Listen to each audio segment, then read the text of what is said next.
So tonight we are on number 3 out of a 4-part series that I've been doing called Do You Want to Get Well? And if you missed the first couple, you can of course catch up online. They post on the Living Word YouTube channel or the Living Word website. But you don't have to have heard the other 2 to get something out of tonight. I will do a brief review to get started. But I'm just super excited. And so I hope you all are pulling on me, that you've come in here with a little bit of expectation. Then next week I'll be wrapping up with week 4. But this series started stirring in me about a year ago. And I was battling an issue in my body, and I was drawn to this message that I saw called, I've tried everything. And that was how I felt. I'm going to guess other people have felt that way before. Like you're dealing with something, you're like, I've tried everything. And so I was dealing with plantar fasciitis in my feet, and I realized in the big picture of like medical challenges that somebody could have, it's not a life-threatening thing, but oh my gosh, it was really interfering with my life. If you've ever not had good use of your feet, you will understand. And so the main text of that message I listened to was John 5.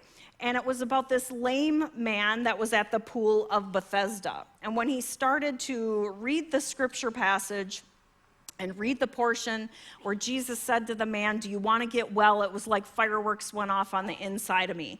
And I believed for quite a few months that the Lord showed me that so I could share it, so I could preach it. And then I realized, nope. He was trying to speak that to me, and I just wasn't listening for a couple months, and I didn't realize that that was something he was wanting to share with me. So I spent the first week of our series going through that text in John 5, verse by verse. I shared my story, kind of about the realizations that I came to, and that if I wanted to get well with my feet and my physical body, that there were some things I needed to change also in my soul and in my spirit. I realized in the spiritual world that I had really left my first love, and I was just also struggling to let go of some things in my soul, and I had a hard time letting other people support me and help me. And so for this series, each week I decided to take on an item, spirit, soul, body. And while they are very integrated, and that's really what I want you to see is how integrated they are, I am trying to share some individual points each week on one of those parts. So last week I spent some time addressing the ways that we might be spiritually sick and what we can do to change that. Let's go back. Let's read this core scripture passage together. I'm reading it from the Message translation, and it was in the Bible app, and it might be a hinge different than the one that's on the screen, but pretty close. This is John 5. Soon another feast came around, and Jesus was back in Jerusalem. Near the sheep gate in Jerusalem, there was a pool, in Hebrew called Bethesda, with 5 alcoves. Hundreds of sick people, blind, crippled, paralyzed, were in these alcoves. One man had been an invalid there for 38 years. When Jesus saw him stretched out by the pool and knew how long he had been there, he said, do you want to get well? The sick man said, sir, when the water is stirred, I don't have anybody to put me in the pool. By the time I get there, somebody else is already in. Jesus said, get up, take your bedroll, start walking. And the man was healed on the spot. He picked up his bedroll and walked off. One of the points I made with this scripture is that while he was called a lame man or an invalid, if you look at the word that was used, it doesn't necessarily say that it only means that he had a physical problem. It could mean that he was dealing with emotional issues. It said moral frailty. The definition was broader, and I think many times when we hear the scripture passage, we just think that he had a problem with his legs, that he was lame, and maybe he did, but there might be more to it than that. And so we examined these instructions from Jesus, which were get up. And when I looked that up, that word meant to rise or awaken. Then he says take up, and that actually meant to loose or to put away. And then he said, I want you to start walking, and that means to live or go. So keep that in mind. We've shared those over the weeks. And so I keep coming back to these 3 instructions, because after these 3 things were done, that's when the man walked away and was healed. So I'm challenging us in this series to think outside of the box at how we look at issues of sickness and dysfunction in our lives. Maybe problems can originate in one dimension, but they might produce symptoms in another area, in all 3 areas of our life. So even though I had symptoms happening in my feet, really there were some things happening in my soul and my spirit that were connected with those things in my feet. So I had to think a little bit differently. Last week I also shared that as the church, we really do a good job teaching on promises, but not always on the process. So I shared a bit about the importance of appreciating the process. And I used an example, if Jesus were to come and maybe heal somebody, let's say they had cirrhosis of the liver because they've been drinking every day for year after year after year, and he just came and healed that person of cirrhosis, but nothing changed on the inside, it would be likely that next day they're just back drinking, and there needs to be that process of growth and change really for that miracle or that healing to stick. 2 things I want to remind you about. You have to believe these if you want to be whole. The first one is you have to believe that broken things can be fixed and broken people can be whole. And so you've maybe felt broken before, and the good news is there's hope. You can be whole. And you also need to have this as a core belief that Jesus Christ and his word is the method to get us whole and complete in all 3 areas of our life. All right? So in sharing last week on spiritual wholeness, we learned that if we're not whole in our spirit, nothing else is really going to matter. If you're not whole in your spirit, then being whole in your emotions or being whole in your body is really being built on a shaky foundation. Our spiritual wholeness is the core or the foundation that we're going to build the rest of our life on. But you have to know that spiritual wholeness is not the only part of wholeness. We talked about how you can accept Jesus in your life, but if you don't renew your mind and do some of these other things, your life is still going to be challenging and difficult. So those 3 steps were to rise or awaken, and I talked about, realizing what spiritual state are we in? Are we spiritually dead and maybe we've never made a commitment to Jesus? Are we spiritually dying, that we're slowly just kind of backsliding and fading in our relationship? Are we spiritually alive? I felt like that's where I was at, and that I was alive and I was going to church and I was doing everything. But there's a difference between being alive and living, right? And so hopefully we can get to a place of being spiritually whole and thriving. And how I defined that was, I don't think any of us arrive, right? And so being spiritually whole was defined as that you're growing, that you're seeking, that you're learning, that you're sharing, that you're burning, that you're taking time and meditating, and that you're hearing the voice of God. And that's what brings joy, and that's what brings refreshing. It's not perfection, it's not religious behaviors, it's seeking a healthy relationship. And then I shared step 2 was we needed to take up, and which meant to loose or put away, and we needed to put away a wrong understanding of who God is. I talked about that sometimes we believe that God's a punishing God, and that's not true, or that God is distant and doesn't care about our day-to-day life. So we need to put away that wrong understanding of who God is, putting away a wrong understanding of what God wants from us, and a wrong understanding of how he wants us to live. So you'll have to catch up on that one. And then step 3 was to walk, to live, or to go, and I talked about basically the Great Commission, that it's our job to share the gospel and be a disciple or a follower of Jesus, and that it was important to do what I called lifestyle Christianity. That's the name of Todd White's ministry. And remember that people are watching you, and they don't expect you to be perfect. But when you do screw up, what do you do after that? Do you go and say, I'm sorry, I was wrong? So I shared some about that, about the importance of being relevant and authentic, that it's okay to be vulnerable, it's okay not to be perfect, and I reminded you not to be weird. Do you remember that? Okay. I told you to go watch the Michael Jr. skit called Oversaved. Don't be weird. And also to pursue God's plan for your life and go about your Father's business with everything that you've got. All right? So that's kind of where we ended last week. We did, I had everybody stand and we did a confession. So tonight I get to talk about one of my favorite topics, which is our soul. So my question for you tonight is, are you ready for some soul surgery? Yeah. I don't think you knew that's what you showed up for. But I hope by the time you leave, you realize that it was important and it was a good idea. So we're going to do a little soul surgery. So our mind, our will, and our emotions make up our soul. And I'm really excited to see more and more teachers and more preachers talking about the soul.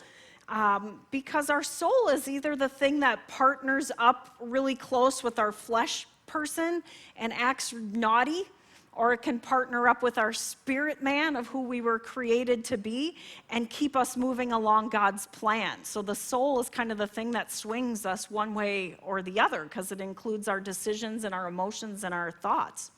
So it's important that we look at this so we can get our soul partnered up with our spirit man and live the life that God's called us to live. And the reason why I felt like this whole series was important was if we're not healthy and whole, if we're a hot mess in our emotions and we're sick in our bodies, like how can we change the world? How can we change the world? How can we impact people that are hurting when we're so hurting ourselves? And so we as Christians need to take a step up in our wellness. So tonight I will have a heavier emphasis on emotions. And I feel like that word's almost developed a stigma in church and we need to change that. We've been taught a lot about our mind and our thinking patterns and how they're connected to our quality of life. That's important. Caroline Leaf has taught us a lot, hasn't she? Extensively about the mind being different from our brains and how we choose to, what we choose to think on can set the direction for where our life will go. And what I like is she's really been sharing a lot about emotions and it just gets me excited. So I feel like right now there's just kind of a trend and we're realizing that a lot of people in the church are hurting and we need to take care of some of these issues in our soul so we can save a lost and dying world. The will is a part of our soul. It's our decision making, and that's another great topic of discussion that we'll have to do another time. But for tonight, when it comes to wellness, I would say we tend to be more sick or dysfunctional in our emotions, and that does result in poor decision making. And so in preparing this message, I began to ask myself, I always ask myself questions. I just think on these interesting questions. I ask God these questions, and I asked myself, where do emotions live? And I thought about it. I'm like, where do our emotions live? Because we can say, well, our mind, our thoughts, they live in our brain. And okay, who remembers the Terminator movies? Okay, so the Terminator, he was basically like a programmed robot, right? But he looked like human flesh. He was in a body, but he was a robot, really. A cyborg? What is he? A robot? I don't know.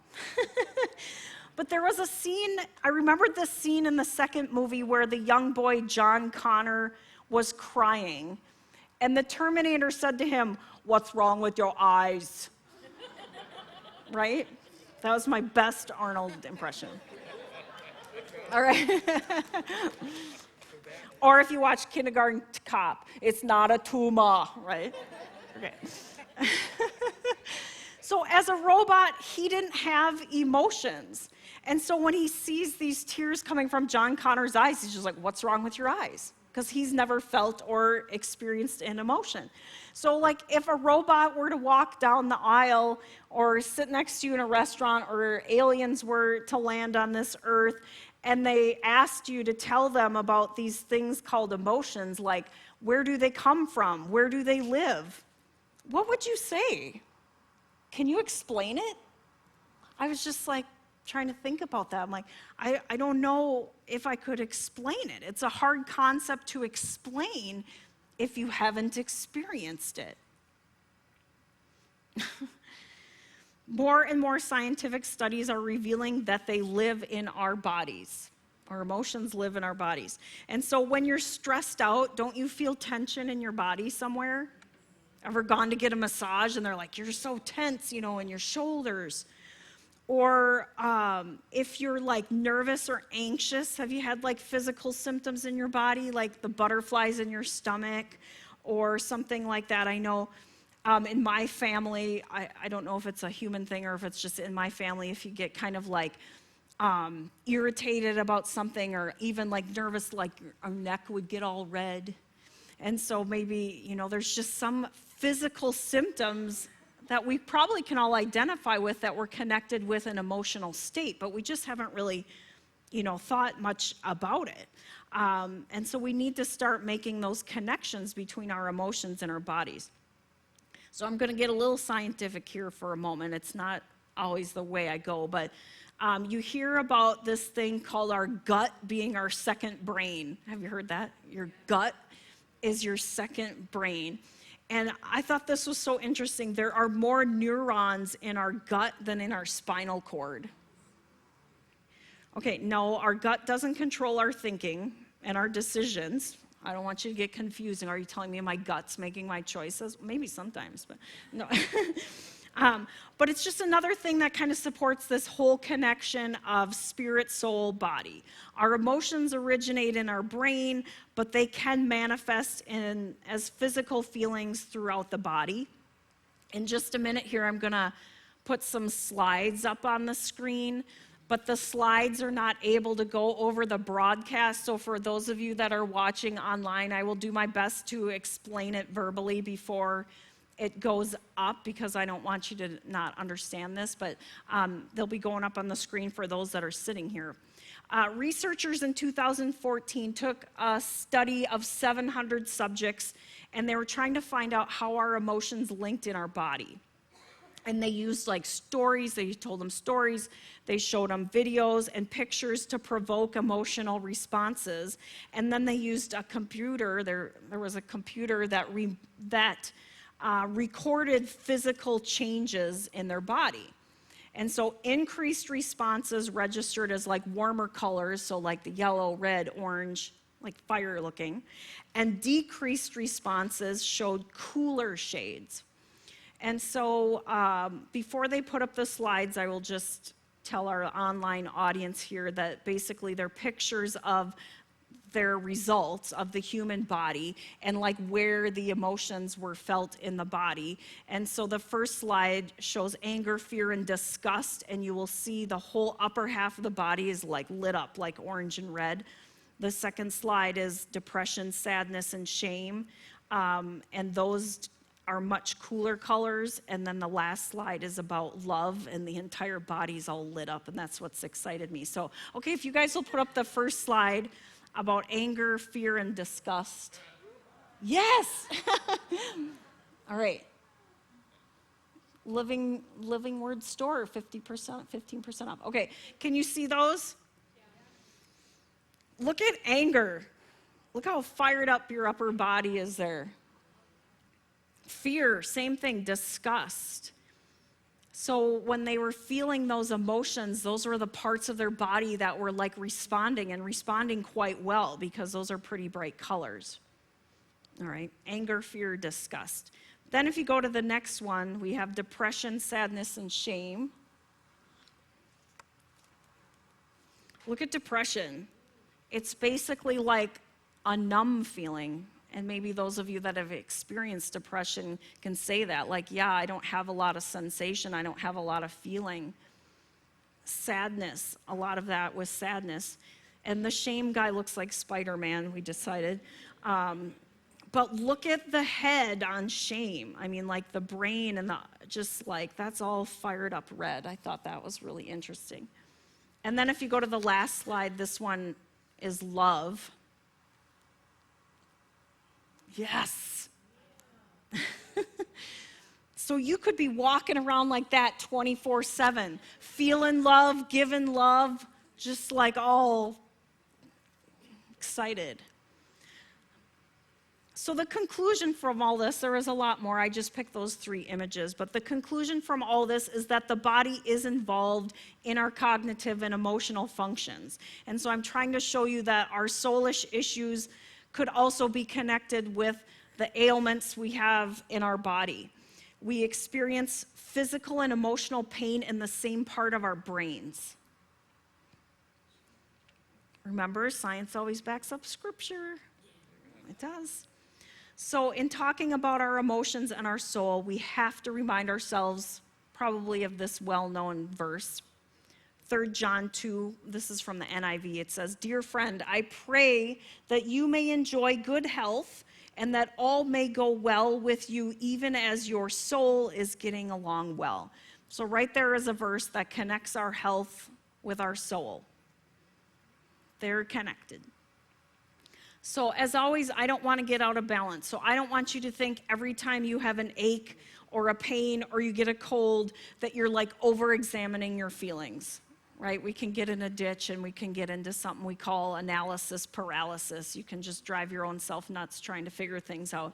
Have you ever had like some kind of symptom and you go on WebMD or Google and all of a sudden you got yourself diagnosed with all these serious things? Yeah. So sometimes you can just overdo it. I don't want you to do that.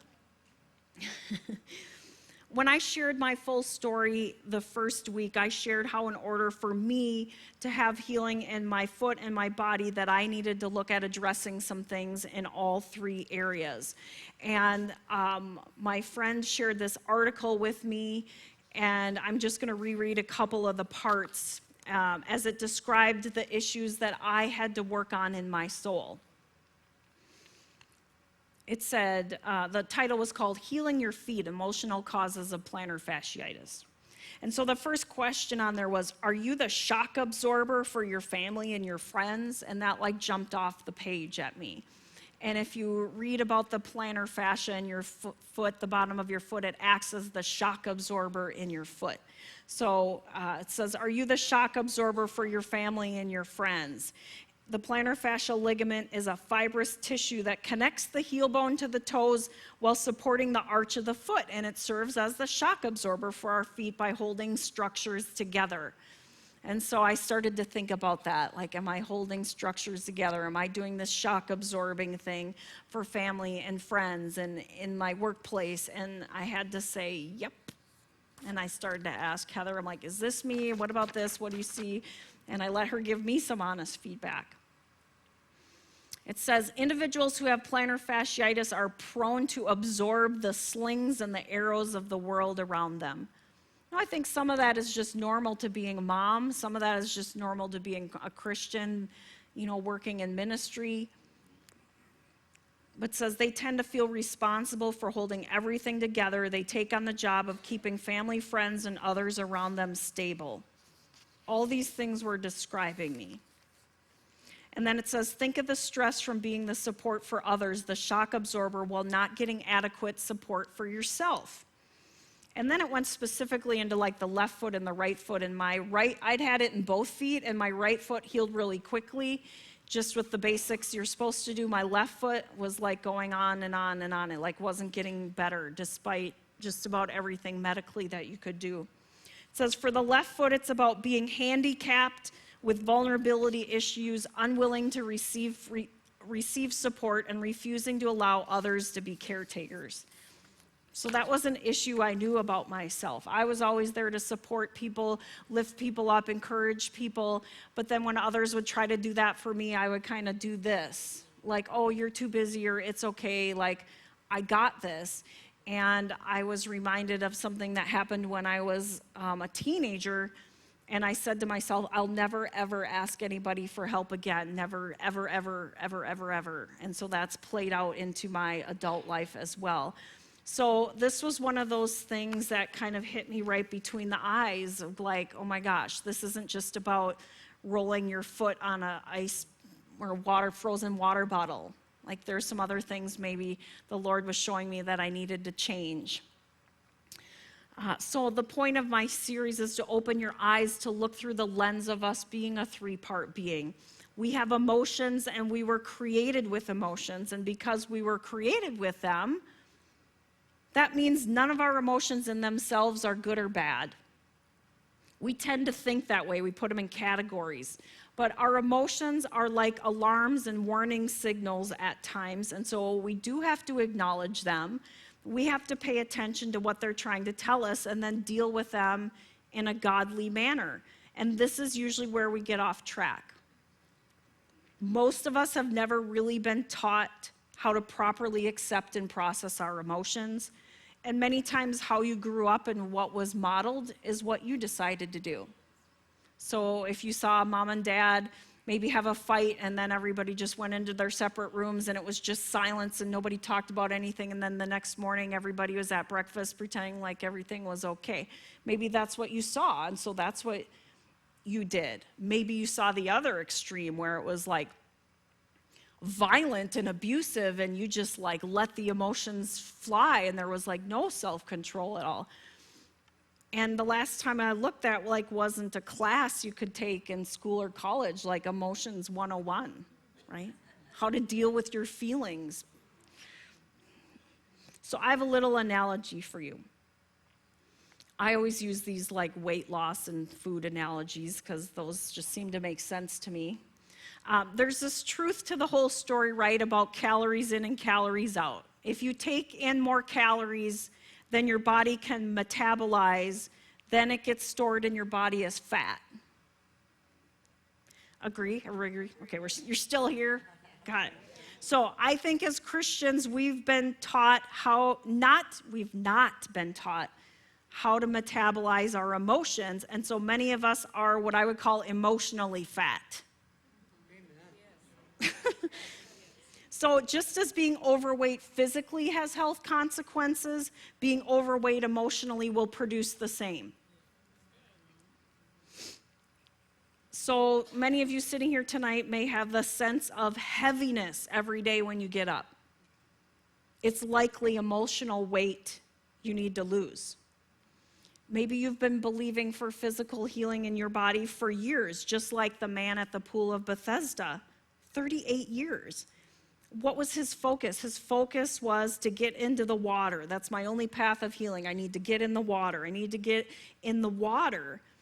And sometimes we get so focused on a physical or medical path of healing, and that's not a bad thing. I don't want you to think that's a bad thing. I did that, and that was a part of what I needed to do. That was one part of what I needed to do.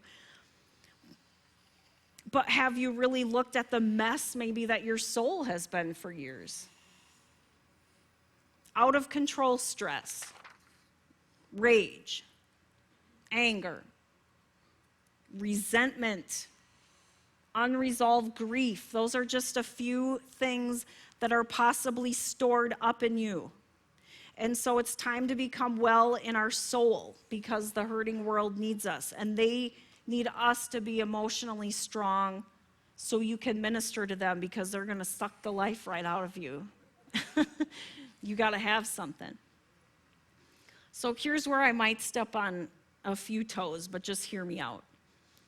Of course, I'm in support of faith and the important part that it plays in all that we do as Christians, but I believe, this is my opinion, and maybe it's just based on the population of people that I engage with most often, but I believe that some people's understanding of the importance of faith has gotten a little out of balance. And so some people have come to believe that if you acknowledge and talk about any kind of emotion, that you're getting into secular psychology, or that you have a bad confession, or that you have a lack of faith. And so verses like, call things that be not as though they were, have been so taken out of context and in a ditch that you can't be honest about reality. And so some people have taken the instruction to have positive confession, and I'm sorry, but you're living in spiritual la-la land. Hope I don't get fired.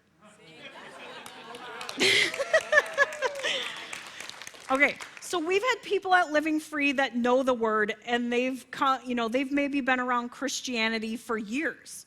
And they might sit in a group and they only have scripture to quote, and they just have this positive confession, but they're sneaking around smoking crack and have severe life problems that's been going on for years. Okay?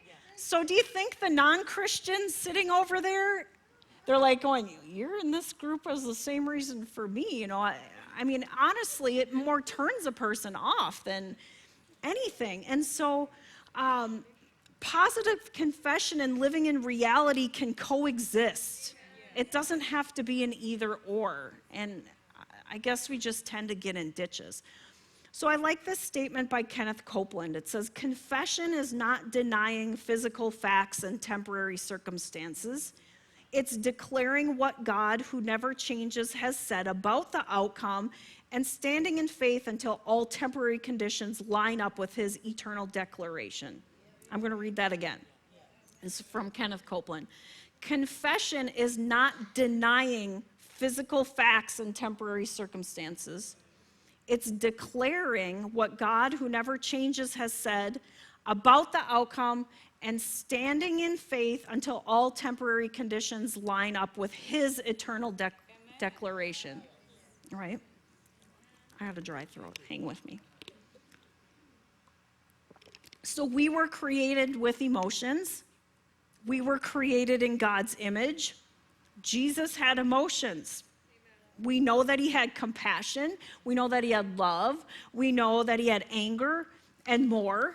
He experienced grief and loss and feelings of loneliness as he was separated from his Father before dying on the cross. And there's no way he was sweat and blood in the Garden of Gethsemane and not experiencing emotions. You will not convince me of that. He was here on earth as a human.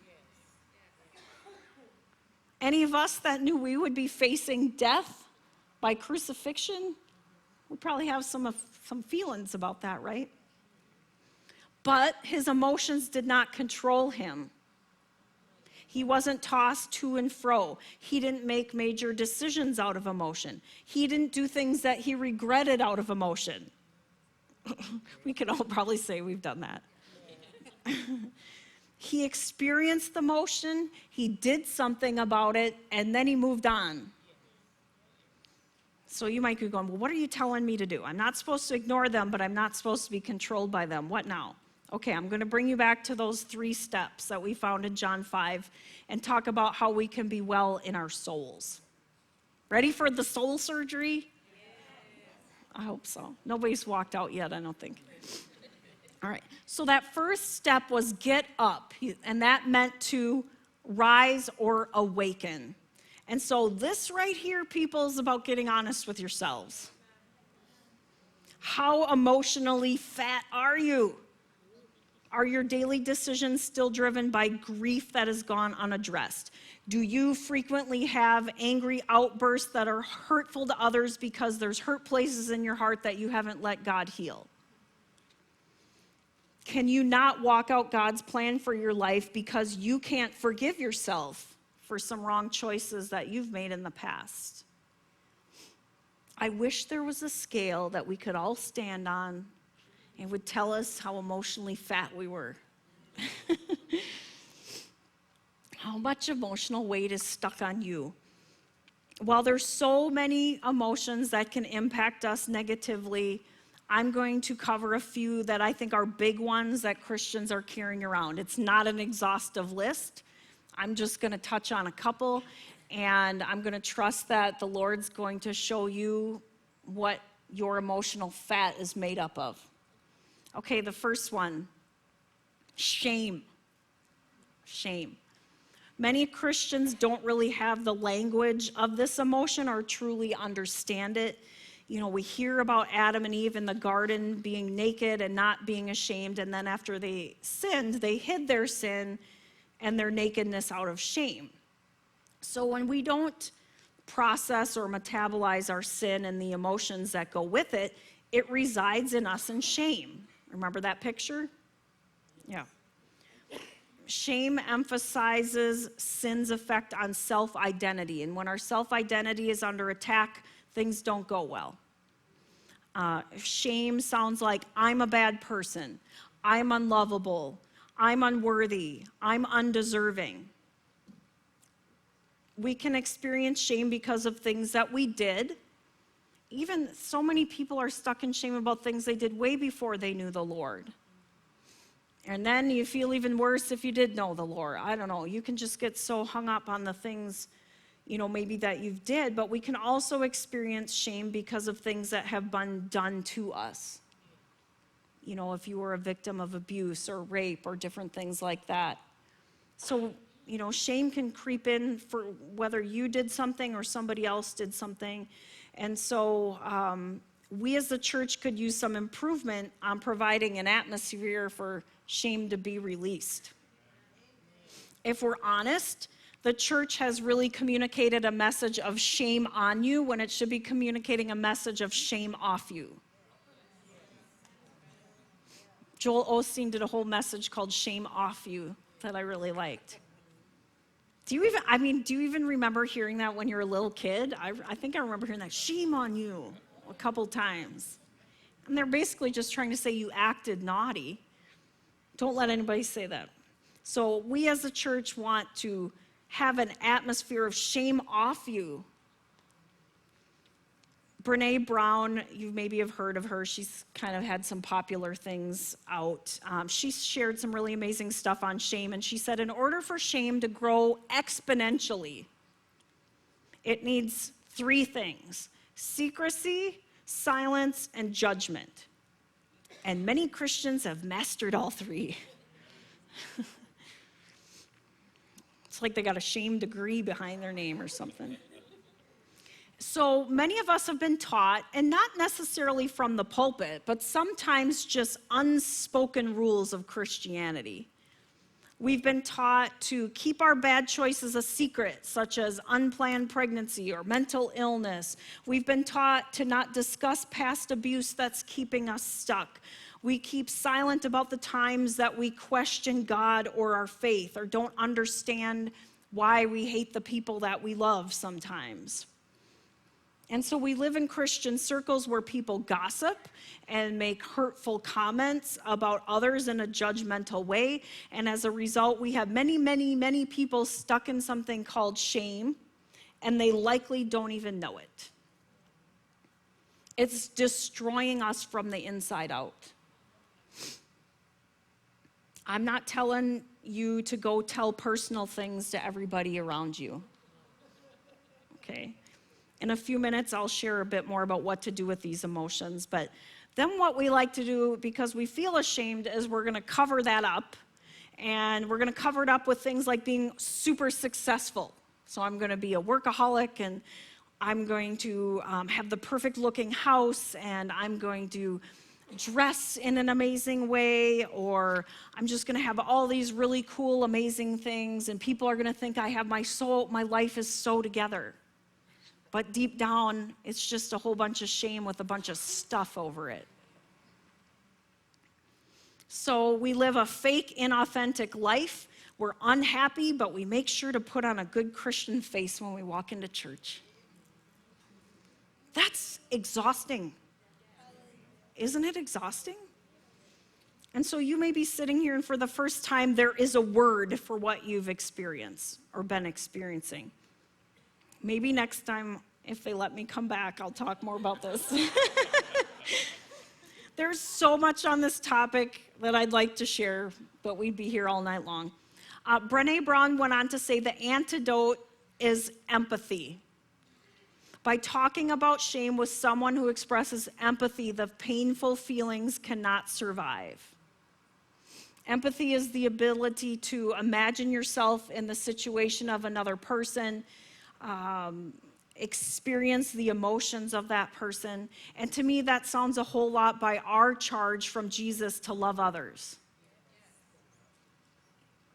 So we need to grow in offering a listening ear, in offering empathy. For many people, shame is weighing you down and keeping you emotionally fat and possibly physically ill. All right, that's enough on shame. It's probably all you can handle tonight. Another one that I chose to talk about is unresolved grief. Unresolved grief. I've taught about grief before in a previous series that I did, but we as Americans, and especially the church, don't really know what to do with grief or people around us that are experiencing grief. And it can be, grief can be like the literal loss of a person due to death, but it's bigger than that. It can also include things like divorce, loss of relationship, loss of dreams, loss of, a physical ability. The list can go on. Grief covers a lot, but it's a really difficult emotion. And it isn't an emotion that you just get over. And I think that's what we think. We put like some time limits on it. It isn't an emotion you get over, but one you learn to live through with Jesus by your side. Other people's grief makes us feel uncomfortable, so then we start to use cliches to end the conversation and move on. Like, oh, he's in a better place. Oh, you'll see them again. God's preparing that special new spouse for you. And we just kind of like say those out of a good heart, but it's really because we don't know what else to say. And we just feel kind of uncomfortable and want to like move on. So while grief can seem overwhelming at times, we don't have to let it control us. So if you're sitting here and maybe you're somebody going, I've had some serious loss in my life. I don't want to minimize that, but you can't let it control you either. The word says that Jesus bore our griefs on the cross. But we don't want to stuff, ignore, and refuse to metabolize that emotion because that's not good for us either. None of us have the right to tell another person when is the right time they should be over it. Let God do his work. Remember this whole thing called the process? You're not in control of somebody else's process. Let God do that work. There are many Christians experiencing grief, and they're so afraid to talk about it because they keep getting should on. SHOULD. Should on. You should be over that by now. You should take those pictures down. You should do this. You should do that. Who likes being should on? Most of us, not so much. So instead, they know everybody's going to should on them, so I'm going to just not talk about it. So my desire is that the church culture can change to allow people to get free from all these emotional weights. Sometimes it seems like an overwhelming task, but it starts with us, our interactions with the people that we have in our circle. All right, the third one I wanted to touch on is anger and unforgiveness. So we all know that the word says, be angry and sin not. We know that the word says, forgive others so you can be forgiven.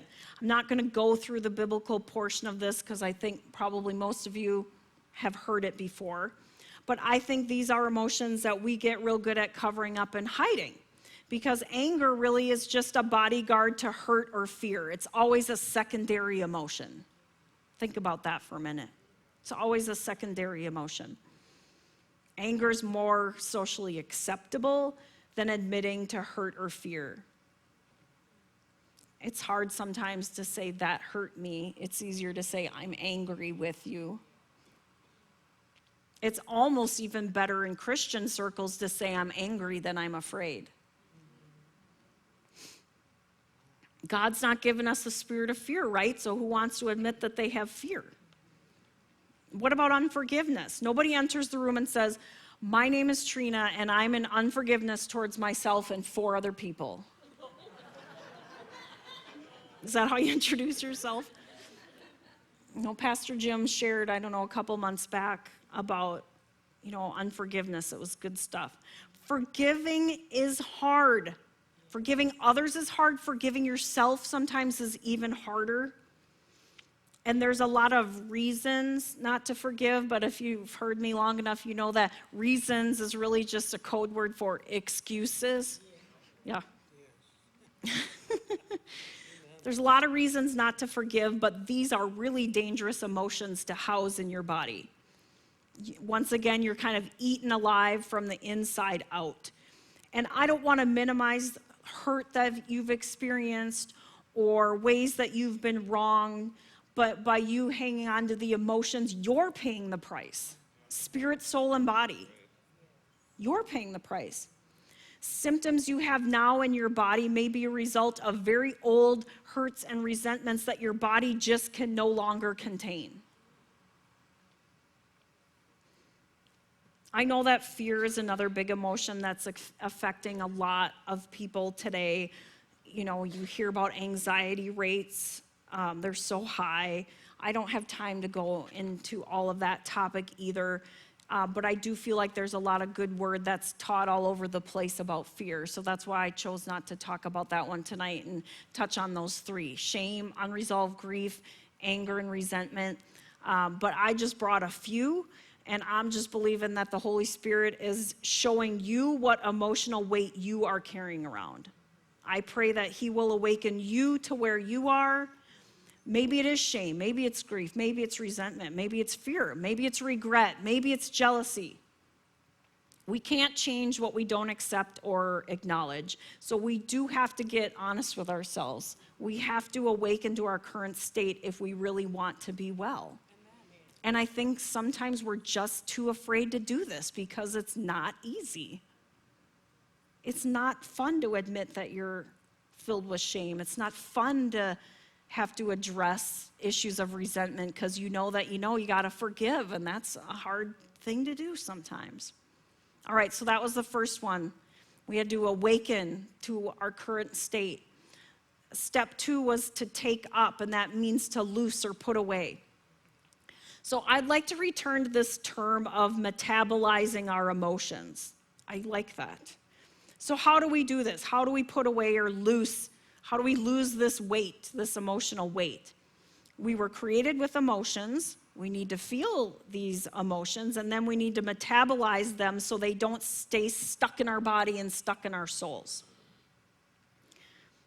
So what is the end state of metabolization, if you think about it in the natural? Elimination of waste and things our body doesn't need, right? So if you're a religious person, close your ears right now. Some of you need to take a big emotional poop. You're all stopped up, and I'm here to be your laxative tonight.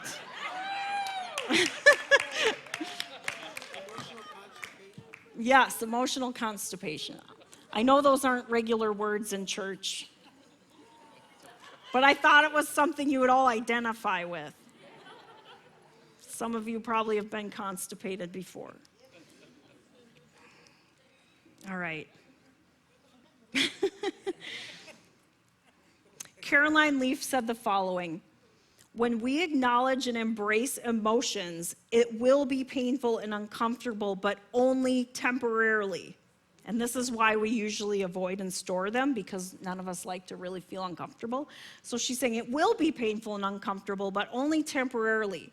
You will no longer have to spend a considerable amount of energy suppressing and avoiding, thus freeing yourself up to do more and enjoy more life. So it's like, if you will endure this short-term, temporary pain, you are opening yourself up to so much long-term freedom instead of this long-term, ongoing pain. So she went on to say, suppressing emotions and trauma is a major brain drain. She said, talk to someone, analyze what you're feeling, write it down, ask yourself questions, conduct a mental autopsy. Good terms, huh? Then she followed up with, she's been doing all these mental health self-care tips.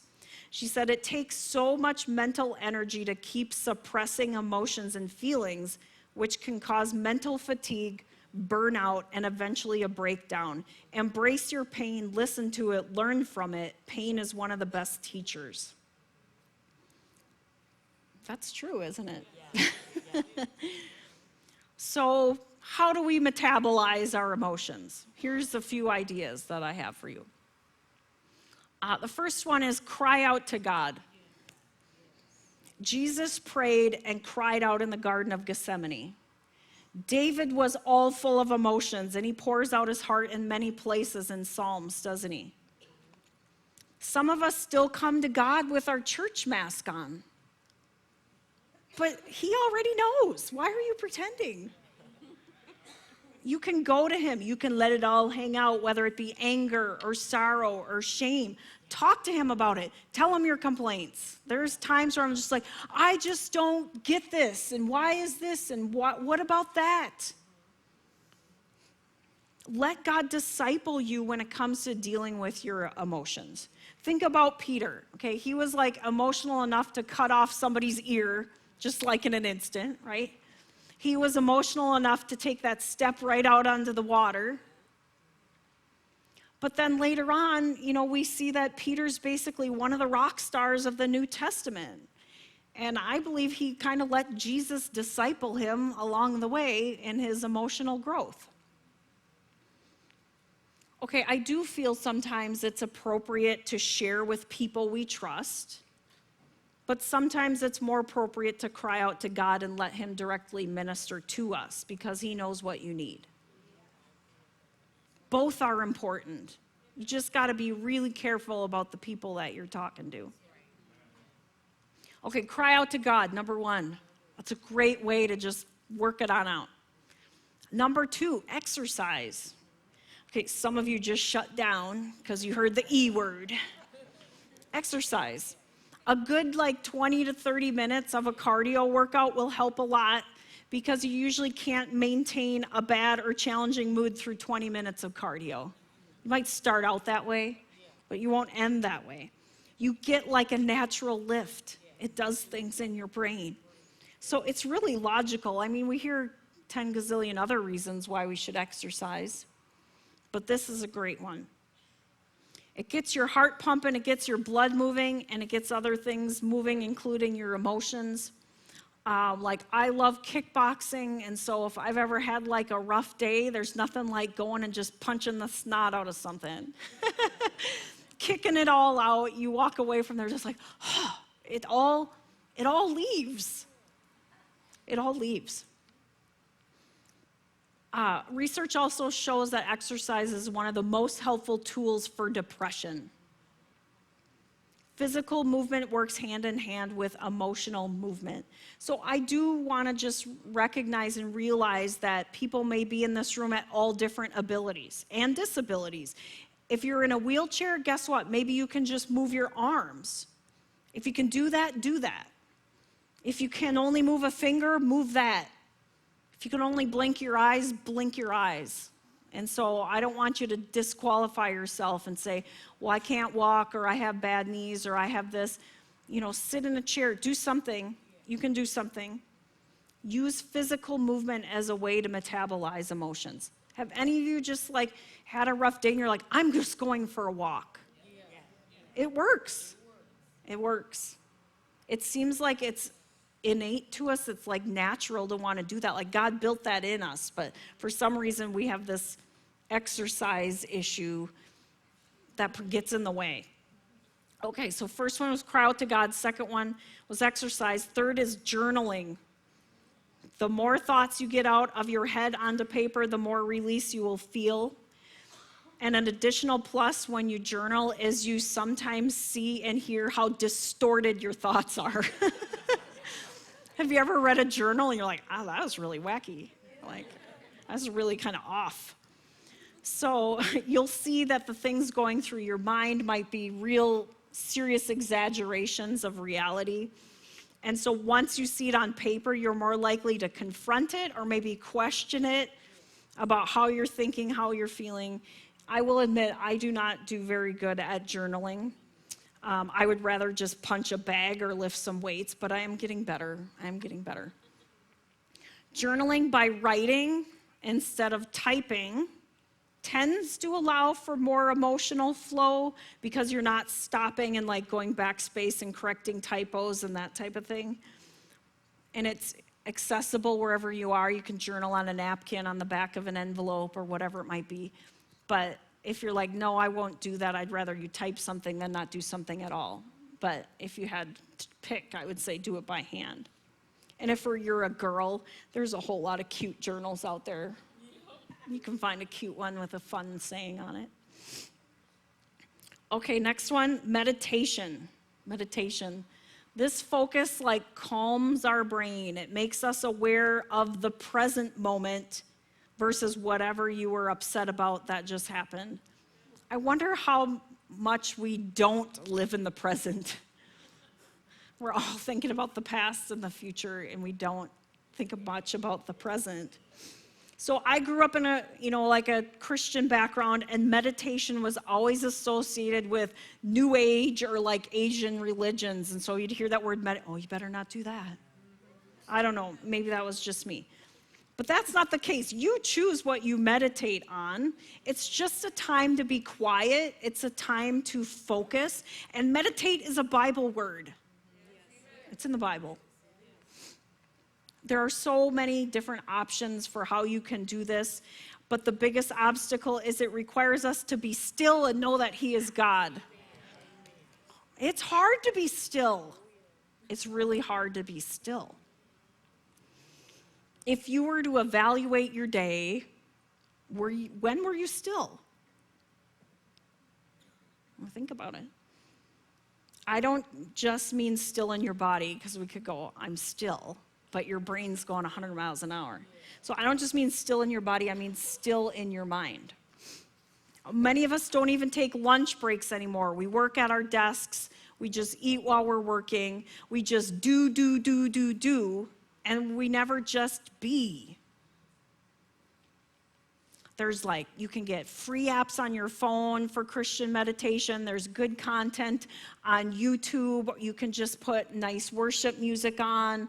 You can put on nature music with birds chirping in the background, whatever is your thing.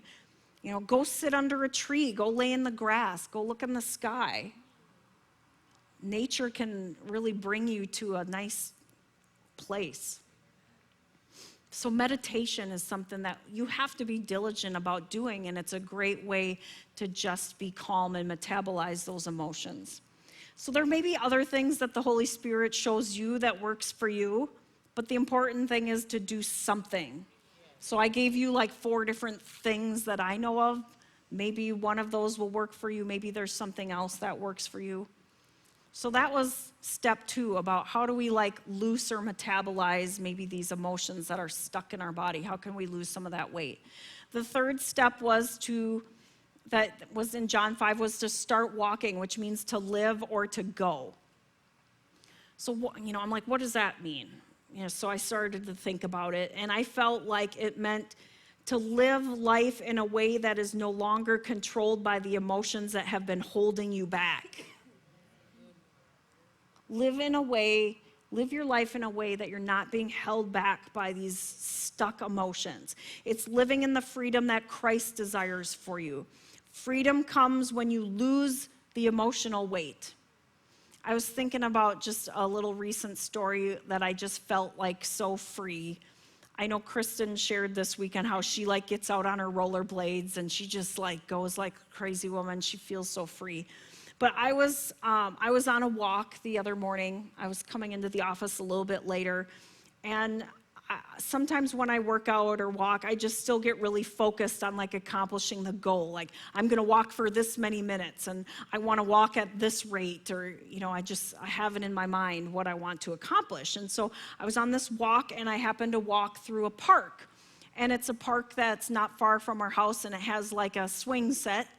And I saw this girl on the swing. She maybe looked to me like she could have been in between 17 and 22, but I don't know, that's my best guess. But she wasn't a little kid on the swing. She was an older kid on the swing. And she was just swinging, and she had her earphones on, and I'm oh, good for her. I'm that looks so fun. And I felt this prompting well, why don't you go swing? What's stopping you from swinging? And I'm just thinking, well, gosh, I want to keep my heart rate up, and, I need to be back so I can get in the shower by this time. And I was just going to dismiss it. And then I literally turned back around, and I'm okay. So I got on the swing. I obeyed that prompting. I did it anyway. And of course you start going well, what if somebody walks by and I'm on the swing? And they hang the swings for kids that are little. So literally I'm on the swing, and when I would, I had to go like this with my legs, so I didn't hit the bottom. So I looked kind of funny, but I got going at as high as I could go, and it was so fun. I literally probably only took 3 minutes, big deal. But I did it anyway, and I got on like a little kid, and I went as high as I could, and there was like, it was freedom, it was living. It's like, just obey those little promptings about how to live your life free from the emotional junk. Shame will keep us stuck in the past and not moving forward in our future. Resentment impacts our relationship with God, our relationship with ourselves, and our relationship with others. Grief prevents us from reaching out and building new relationships or trying new things. So when we haven't put away and loosed that emotional baggage, how can we live, right? So now's the time to live. And what you have to remember is this isn't a one-time event. You are always going to have emotions to manage, but let's learn to have a lifestyle that can manage and metabolize them regularly so you don't have to get emotionally fat and then have to do all the hard work to get rid of it. Just like you think about weight loss, you do all that hard work to lose weight, but then don't you live a lifestyle that prevents you from gaining that weight back and having to do it all over again? So I think it requires a few things. Here's 2 things I wanted to share. We have to ask the Lord, what do we need to do to continue on in this process of emotional wellness? You're going to have an ongoing talk with the Lord, whether it's through your prayer or your quiet time. Go, Lord, what do I need to do to keep growing, to keep being emotionally healthy? Does that mean I have to step back from something? And that's what I had to do. I had to step back from doing some things, doing, and learn to be a bit more about being. And so all the things I was doing were good, and it would be real easy to rationalize them and say, well, I'm depositing this into that person's life, and I'm sharing this with them, and I'm helping them get free from this. But if I'm being destroyed in the process, that's not right. And so sometimes we just have to look at, is what I'm doing how the Lord wants me to use my time? And even though it might be a good thing, it might not be the thing for you right now. And so I had to let go of some things. I had to stop doing and do some more being. For some people, it might mean you need professional help, and that's okay if you have to go talk to a counselor. It's going to be different for everybody, but I don't want you to think from what I shared tonight that you can just go do one workout and everything's taken care of.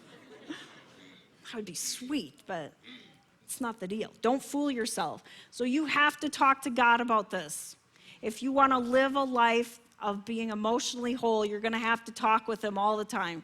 You're going to have to do those things. You're going to have to cry out to Him when you're a mess and when you're hurting and when you're afraid and when you don't understand. Number 2 is going forward to use, I heard this term from somebody else, good emotional hygiene. I liked that term too, emotional hygiene. Hygiene is defined as being conducive to maintaining health and preventing disease. So we want to maintain our emotional health and not get emotionally fat.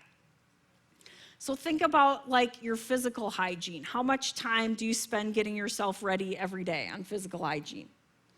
You know, you take time to shower, hopefully you wash your hair, you brush your teeth, you might shave, you get dressed, you got to get your hair just right. But yet we'll walk out of our house with any old attitude or poor emotional state without a single effort to get it back on track. I just spent 45 minutes looking good on the outside, but boy, is my attitude bad. And boy, my thinking is really messed up. And I'm all full of anger. And we just ignore it. We just walk out of the house, take that with us.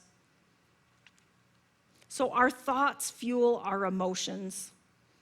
So what do you need to do to get your head on straight each day? Not just your hair straight. What do you got to do to get your head on straight before you go out the door? And then after experiencing the challenges of your day, so maybe you got your head on straight when you got out the door because you spent some time with the Lord or whatever, but then you had your day in the world or at work or with 5 kids running around or whatever it might be. What are you doing then after you experience the challenges of your day? You could have left with a clean emotional slate, but you might get home and it's a whole different story, right? So it's not just about what's happening in the morning, it's also about the end of your day. And once again, it's not a one and done thing. It's not just a when I'm in crisis thing. It has to be like a daily pattern of I'm taking care of my emotions. I'm taking care of my soul.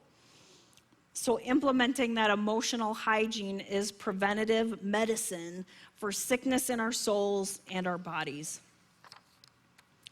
So tonight, if you're ready to do this thing, if you're ready for this soul surgery, if you're feeling weighed down, if you're tired of stuffing your emotions, if you're tired of hiding in shame or feeling lost in your grief, and you're saying, I'm going to do this, I'm going to metabolize these emotions, in a moment I'm going to invite you to come to the altar.